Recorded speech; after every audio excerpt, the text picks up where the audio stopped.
सोचिए, अगर एक दिन पूरे भारत के सबसे वीर योद्धा, सबसे बुद्धिमान विद्वान और सबसे महान कलाकार एक ही दरबार में आमने सामने खड़े हो जाएं और दांव पर हो 3 अलौकिक सुंदर और अद्भुत शक्तियों से युक्त राजकुमारियां, कौन बनेगा उनका स्वामी? कौन होगा इन परीक्षाओं में सर्वोच्च?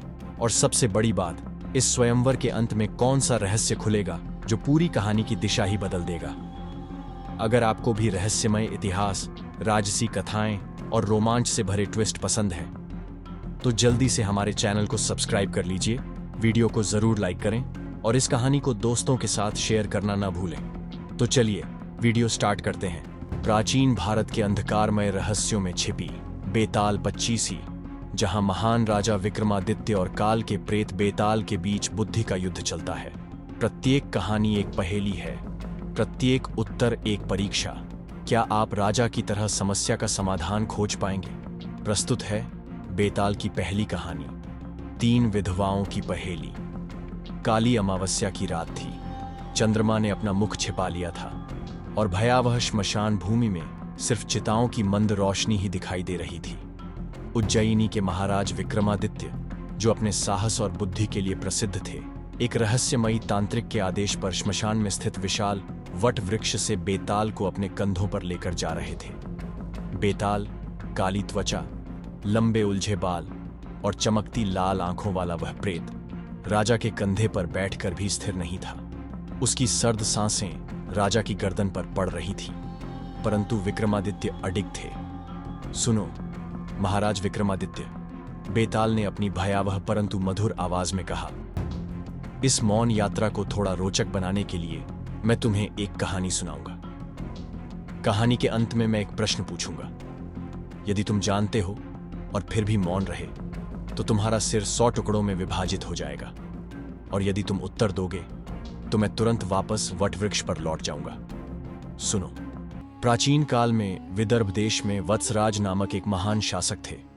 उनके राज्य की समृद्धि और उनकी न्यायप्रियता की कीर्ति चारों दिशाओं में फैली थी।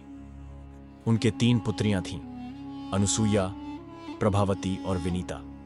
तीनों राजकुमारियां न केवल अलौकिक सुंदरता से संपन्न थीं, बल्कि विद्या, कला और शस्त्र विद्या में भी निपुण थीं। ज्येष्ठ राजकुमारी अनुसूया की सुंदरता तुलना से परे थी।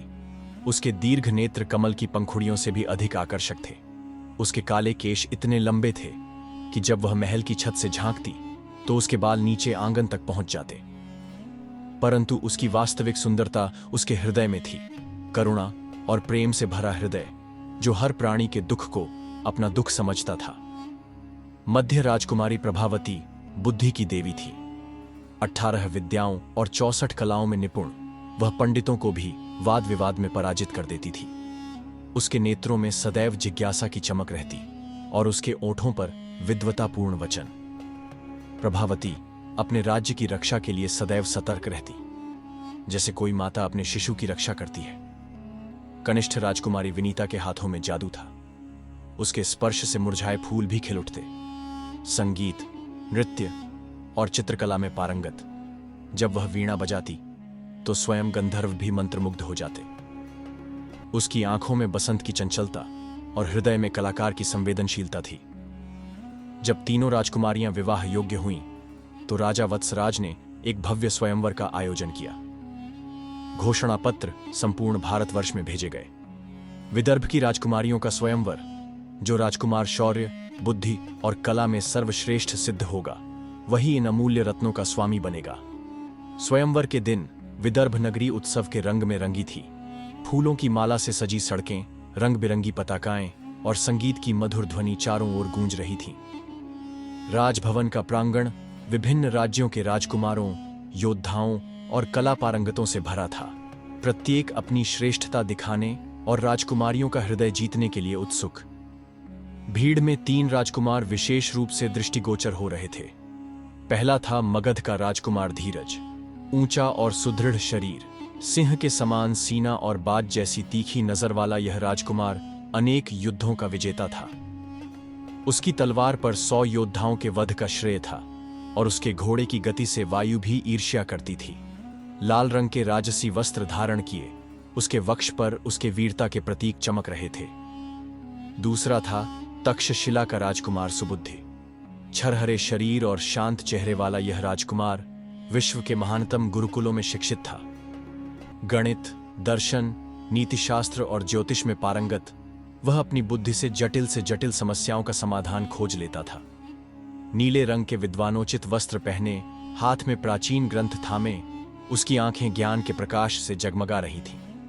तीसरा था अवंती का राजकुमार विनोद। सुंदर और सौम्य, उसके हाथों में ऐसी कला थी जो पत्थर को भी जीवंत कर दे। चित्रकला, मूर्तिकला, संगीत और काव्य में निपुण, उसका हर सृजन अद्वितीय होता। सुनहरे वस्त्र पहने, कलाई पर रत्नजटित कंगन और अंगुलियों में रंग के निशान, उसके चेहरे पर सदैव सृजनात्मक उत्साह झलकता था। राजा वत्सराज ने घोषणा की, श्रेष्ठता सिद्ध करने के लिए 3 परीक्षाएं होंगी, शौर्य की, बुद्धि की और कला की। जो इन तीनों में उत्कृष्ट होगा वही मेरी पुत्रियों का वर चुना जाएगा। राजा वत्सराज ने स्वयंवर की घोषणा कर दी थी। 3 राजकुमार, 3 कठिन परीक्षाएं और 3 अनुपम राजकुमारियां। लेकिन क्या यह मात्र एक प्रतियोगिता है, या इसके पीछे छिपा है कोई गहरा रहस्य, कोई ऐसी पहेली जो जीवन और मृत्यु के बीच झूल रही है? कौन बनेगा विजेता? किसे मिलेगा सच्चा प्रेम और किसके भाग्य में लिखा है विनाश? आज के लिए बस इतना ही, लेकिन कहानी अभी बाकी है। अगला भाग लाएगा एक ऐसा मोड़ जो आपके सोचने के तरीके को बदल देगा। तो जुड़े रहिए हमारे साथ रहस्यमयी टेल पर, जहां हर कहानी एक रहस्य है और हर उत्तर एक नई चुनौती। अगर आपको यह वीडियो पसंद आई हो तो हमारे चैनल को सब्सक्राइब, वीडियो को लाइक और शेयर जरूर करें। आज के लिए इतना ही, मिलते हैं अगले वीडियो में।